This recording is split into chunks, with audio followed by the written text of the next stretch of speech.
Hi, இந்த வீடியோவில் நாம் இதயத்தில் வர இரத்த குழாய் அடைப்பை எப்படி இயற்கையான முறையில் சரி செய்யறது அப்படிங்கிறத பார்ப்போம்.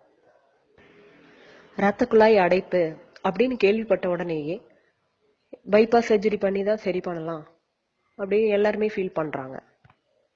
இயற்கையான முறையிலேயே சரி செய்ய முடியும் அப்படிங்கிறத நம்புறவங்க ரொம்ப ரொம்ப குறைவு.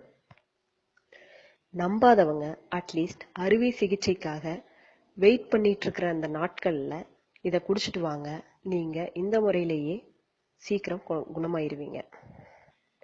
ஏன்னா இதுல எந்த சைடு எஃபெக்டும் இல்லை.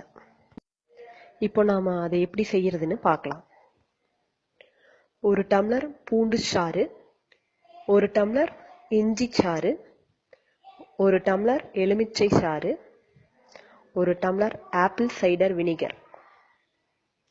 நான் சொன்ன நாளையும் எடுத்து ஒன்றா கலக்கிக்கங்க. ஒன்றா கலக்கிட்டு லேசான சூட்டில் 1 மணி நேரம் இதை கொதிக்க வைங்க. அப்படி கொதிக்க வைக்கும்போது 4 பங்கு 3 பங்காக மாறும்.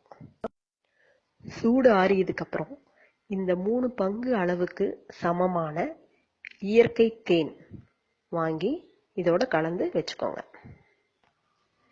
இதை காலையிலையும் நைட்டும் 1 ஸ்பூன் குடிச்சிட்டு வாங்க.